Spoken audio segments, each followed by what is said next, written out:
कैसलेट DI हम लोग पढ़ेंगे इस क्लास में, अरिथमेटिक बेस्ड कैसलेट डीआई, जिसमें एज प्रॉब्लम भी आपका रहेगा, टाइम एंड डिस्टेंस भी रहेगा, टाइम एंड वर्क भी रहेगा, सब चीज़ मिला करके एक कैसलेट है जो कि आपकी मेंस एग्ज़ाम्स के लिए रहेंगी, आईपीएस, आरआरबी, एसबीआई की मेंस एग्ज़ाम्स के लिए रहेंगी। और अच्छे से समझिए इस क्वेश्चन को, आपके आगे आने वाले एग्ज़ाम्स में जैसे 2022 का कैलेंडर भी आ चुका है, तो आपके मेंस में देखने को मिलेंगे ऐसे क्वेश्चन। ठीक है, क्वेश्चन को समझिए। ये रहा पहला क्वेश्चन। हो सके तो अगर आप सॉल्व कर सकते हो तो वीडियो रोक करके इसको आप सॉल्व करके कोशिश कीजिए। ठीक है, सवाल में बोला गया है कि 4 मित्र हैं, ए बी सी और डी। 4 मित्र हैं, ए बी सी और डी। ठीक है, सी जो है बी से 6 वर्ष बड़ा है, सी जो है बी से 6 वर्ष बड़ा है। अगर बी एक्स वर्ष का है तो सी एक्स प्लस 6 वर्ष का है। ठीक है, यहाँ तक हो गया। और बी की आयु ए से 50% अधिक है। बी जो है ए से 50% अधिक है, यानी कि अगर बी 2 है, सॉरी ए 2 है तो बी कितना होगा 3। कैसे? अगर ए 100% का होगा तो बी 50% अधिक है, यानी कि वो 150%। इनके बीच में रेशियो देखिएगा 50 से 2 बार में, 50 से 3 बार में, तो 2 और 3 का रेशियो ही होगा। ठीक है, तो 2-3 का रेशियो होगा। फिर आगे क्या कहा गया है, सी और डी की आयु का अनुपात 3:4 है। तो इसको हम ऐसे कर लेते हैं, क्योंकि इनका और इनके बीच में रेशियो ए और बी के बीच में है, और सी और डी के बीच में जो रेशियो है इसको स्क्वायर में कर लेते हैं। ये जो आपका 3:4 है, सी और डी में एज के बीच का रेशियो कितना है 3 और 4 का। ठीक है, आगे कहा गया है ए और डी की औसत आयु 25 वर्ष है। ए जो है और इसके साथ में डी है, इसका औसत आयु कितना है 25 वर्ष है। तो औसत आयु 25 वर्ष, औसत कैसे निकलता है, ए प्लस डी डिवाइडेड बाई 2, तब 25 होगा। तो 2 नीचे से ऊपर गया तो कितना होगा 25 × 2 यानी कि 50 वर्ष, यानी कि ए और डी का एज मिलाकर कितना हुआ 50 साल। ठीक है, 50 साल हो गया। नेक्स्ट कहा गया है कि दूसरा सबसे कम उम्र का व्यक्ति जिसकी उम्र वर्ष है, कितना वर्ष है। पहला क्वेश्चन यहीं से आ गया, पहला क्वेश्चन यहीं से आ गया कि दूसरा सबसे कम उम्र का व्यक्ति जिसकी उम्र वर्ष में है। दूसरा सबसे कम उम्र का व्यक्ति है क्या? दूसरा सबसे कम उम्र का व्यक्ति कौन है? देखिए, ए से बड़ा है बी, क्योंकि ए 2 पार्ट्स का तो बी 3 पार्ट्स का, और बी से बड़ा है सी, यानी कि ए x साल का, तो सी जो है उससे 6 साल बड़ा, और सी से बड़ा डी, क्योंकि सी अगर 3 पार्ट का तो डी 4 पार्ट का, यानी कि सभी ऐसे ही बढ़ते गए हैं, यानी कि डी से छोटा सी और सी से छोटा बी और बी से छोटा ए, यानी कि सबसे छोटा तो ए हुआ और उससे थोड़ा सा बड़ा हुआ बी। यानी कि पूछा ये क्या है कि दूसरा सबसे कम उम्र का व्यक्ति जिसकी उम्र क्या है, दूसरा सबसे कम उम्र का व्यक्ति है कौन सा, बी है। ये क्वेश्चन में पूछा गया पहला सवाल 1 नंबर पे। अभी 1 नंबर, 1 मिनट, ये तो वही क्वेश्चन है, ये रहा 1 नंबर। 1 नंबर का मान निकालना है। सेम कंडीशन इसी चीज़ को दिया गया है। ठीक है, मैंने इस चीज़ को सॉल्व किया हुआ है ताकि आपके टाइम कम लगे। यहाँ पे हम बाई ऑप्शन देखेंगे, बी का एज कितना होगा ये पूछा गया। बी का एज अगर हम 14 वर्ष रखते हैं, बी का एज अगर हम 14 वर्ष रखते हैं, बी का एज अगर हम 14 वर्ष रखते हैं, तो 3 पार्ट का वैल्यू 14, तो 3 पार्ट का वैल्यू 14, यानी कि 3 से 14 कटना चाहिए, कटेगा नहीं, यानी कि ये ऑप्शन आपका नहीं होगा, ये आपका ऑप्शन नहीं होगा। दूसरा ऑप्शन है 21, ये दूसरा ऑप्शन जो है 21 है। 3 पार्ट का वैल्यू 21, तो 1 पार्ट का वैल्यू 7, तो 7 का दुगना 14, 7 का दुगना 14, ए का 14 और बी का 21। ठीक है, बी का 21, तो सी का कितना हुआ 21 से 6 ज़्यादा, यानी कि 27 वर्ष, जैसा कि मैंने लिखा है। तो 3 पार्ट का जब वैल्यू 27, तो 1 पार्ट का वैल्यू कितना हुआ 9, तो यहाँ पे कितना हुआ 36, 4 पार्ट का वैल्यू। डी का एज कितना निकल गया 36 साल। तो इस हिसाब से जो ए प्लस डी का वैल्यू 50 साल आना चाहिए, ए प्लस डी का एज जो मिलाकर 50 साल होना चाहिए, तो ए का एज 14 और डी का एज 36, दोनों को मिलाइएगा 36 4 40 10 50, यानी कि 50 साल। इस बात से भी एग्री करता है ये ऑप्शन नंबर कौन सा, बी, यानी कि बी का एज कितना पूछा गया था, तो 21 वर्ष। Option number B is correct answer. ठीक है,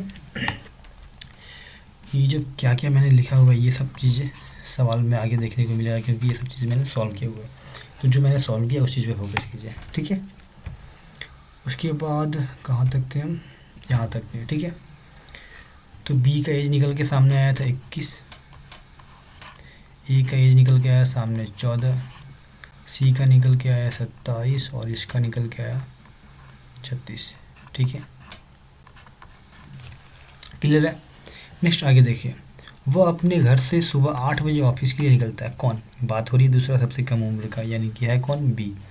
बी कितना बजे, सुबह में 8 बजे, 8 AM पे सुबह में 8 बजे ऑफिस के लिए निकलता है और मेट्रो लेने के लिए यानी घर से मेट्रो लेने के लिए 3 किलोमीटर प्रति घंटे की रफ्तार से 500 मीटर तक चलता है। 3 किलोमीटर प्रति घंटे की रफ्तार यानी कि 3 किलोमीटर वो 60 मिनट में जाता है प्रति घंटा, यानी कि 7 मिनट।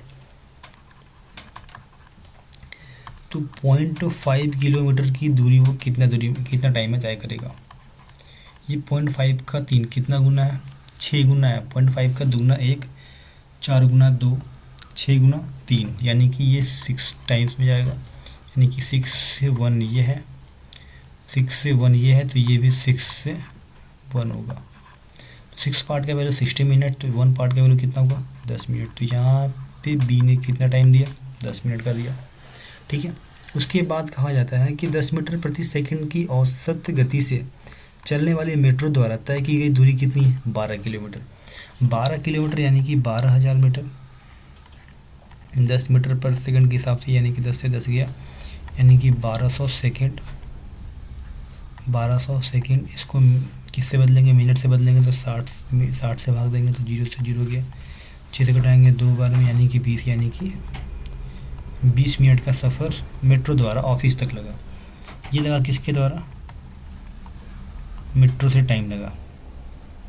तो 20 मिनट यहाँ पे और 10 मिनट मेट्रो स्टेशन जाने में लगा। टोटल कितना मिनट लगा, 30 मिनट। यानी कि वो ऑफिस कब पहुँचता है, ऑफिस जो पहुँचता है बी वो कितना बजे पहुँचता है, 10 मिनट यहाँ और 20 मिनट यानी कि 30 मिनट, यानी कि 8:30 AM में वो ऑफिस पहुँच जाता है। कौन, बी। ठीक है, बी जो है ऑफिस 8:30 AM में पहुँच जाता है। फिर आगे क्या कहा गया, देखिए अब वो AM पर कार्यालय में है, यानी कितने टाइम पे कार्यालय में है यही पूछा गया, यानी 8:30 AM में कार्यालय पर है। दूसरा का आंसर हो जाएगा 8:30 AM। क्लियर है, दूसरा का आंसर हो जाएगा 8:30 AM। दूसरा का आंसर हो जाएगा 8:30 AM। ठीक है, तो दूसरा सवाल है आपका, ये दूसरा सवाल है 8:30 AM किस टाइम पे पहुंचता है, तो 8:30 AM। तीसरा सवाल क्या, तीसरा का मान क्या, ये पूछा गया। तीसरा सवाल पे आते हैं धीरे धीरे। ठीक है, आगे देखते हैं। वह अपना काम शुरू करता है और जिसे वह 4 घंटे में पूरा कर सकता है। कौन, बी। बी ही ऑफिस पहुंचा है, तो देखिए बी के बारे में कंडीशन क्या दिया गया। बी जो है अपना काम पूरा करता है जिससे वो कितने समय में पूरा करता है, 4 घंटे में पूरा करता है। कौन, बी। बी अपना काम को कितने समय में पूरा करता है, 4 घंटे में पूरा करता है। लेकिन आगे क्या कहा गया, लेकिन क्योंकि वो थोड़ा बीमार है आज वो 33.33% कम कुशल है। 33.33% का मतलब होता है 33.33% का मतलब होता है 1/3। ठीक है, यानी कि उसकी इफ़िशियंसी की अगर बात की जाए तो 1/3 कम हो चुका है। 1/3 कम हो चुका है, यानी कि पहले 3 था जिसमें से 1 कम हो गया। यानी कि इफ़िशियंसी की बात की जाए तो पहले 3 था जो कि अब कितना हो चुका है, 1 कम होने के बाद 2 का। अब देखिए 3 काम करता था प्रत्येक घंटा, तो 4 घंटा लगता था। तो टोटल वर्क हुआ कितना, 4 दिया 12। ठीक है, लेकिन 3 काम अब नहीं करता, अब करता है 2 काम। क्यों, क्योंकि उसका वो थोड़ा बीमार है। और आगे देखिए, कम कुशल है इसलिए उन्होंने डी की मदद ली और डी की उम्र।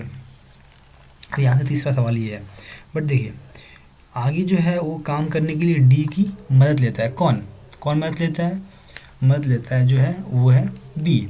चलिए ठीक है, बी की मदद ले करेंगे बाद में, बट डी की उम्र क्या है, ये तीसरा सवाल है। डी की उम्र क्या है, यहाँ पे हमने निकाला है 36 साल, निकाला है ना, ऑप्शन के सहारे से मैंने ये एज निकाला था। तो डी का एज कितना हुआ, ये तीसरा सवाल है, 36 साल, ऑप्शन नंबर डी क्लियर होगा आंसर। ठीक है, चौथा सवाल का भी आंसर हमने दिया है, बट अभी अच्छे से समझते हैं सवाल को।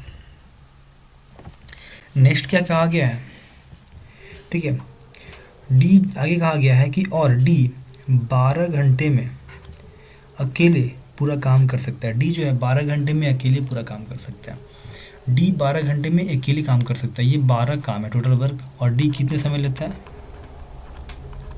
12 घंटा। तो डी का एफिशिएंसी कितना हुआ, एक, 12 घंटे में 12 काम, यानी कि एक काम कर सकता है 1 घंटा में। तो पूछा यही गया है, पूरा कर सकता है। तो कितने बजे, तो ये अभी डी का एफिशिएंसी 1 का है और बी का एफिशिएंसी 3 था, लेकिन बीमार के चलते हो गया 2। तो दोनों ने मिलकर के वो काम को पूरा किया, ये 4 घंटे वाले काम को दोनों ने मिलकर पूरा किया। काम स्टार्ट कब से हुआ था, 8:30 में, क्योंकि 8:30 से बी वहाँ पे ऑफिस पहुँच चुका था अभी, तो 8:30 से काम स्टार्ट हुआ। बी का एफिशिएंसी 2 का और डी का एफिशिएंसी 1 का, यानी टोटल एफिशिएंसी कितना हुआ 3, और 3 की एफिशिएंसी से कितना काम करना है 12, यानी कि 3 चौक 12, यानी कि 4 घंटे और लगना है। तो 8:30 में काम स्टार्ट हुआ, 4 घंटे के बाद कितना हुआ 8 4 12, तो 12:30 PM पे 12:30 PM पे ऑफिस से काम ख़त्म होता है। 12:30 PM पे ऑफिस से काम ख़त्म होता है, क्लियर है। 12:30 PM पूरा होता है। तो यही पूछा गया है चौथा सवाल कि कितने बजे जैसे ही काम पूरा होता है, 12 घंटे अकेले पूरा कर सकता है, लेकिन वो कितने बजे जैसे ही काम पूरा होता है। चौथा सवाल है कितने बजे काम पूरा होता है, तो 12:30 PM में काम पूरा होता है। चौथा सवाल क्या है, चौथा सवाल कितने बजे पूरा होता है, 12:30 PM पे, क्लियर है। नेक्स्ट सवाल है 5 नंबर, 5 का मान क्या है ये पूछा गया, देखते हैं 5वां सवाल क्या हो सकता है।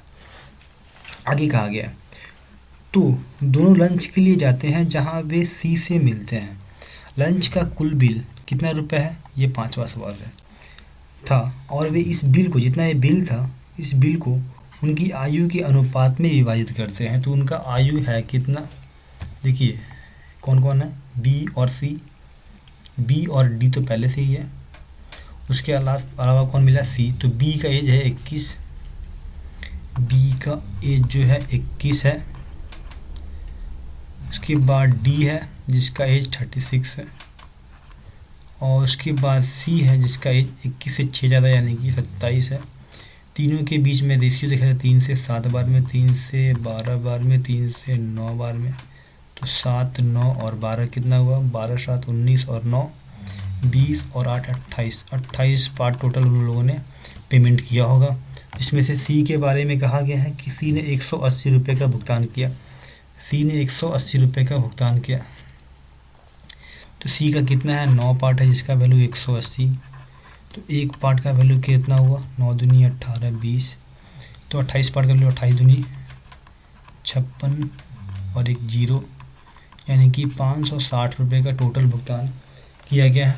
इस किस चीज़ के लिए, बिल का भुगतान टोटल। 5वां सवाल पे ही पूछा कि लंच के लिए कुल बिल कितना भुगतान किया गया, तो आंसर निकल के आएगा 560 रुपये, जो कि आखिरी सवाल का आंसर होगा 560 रुपये, क्लियर है।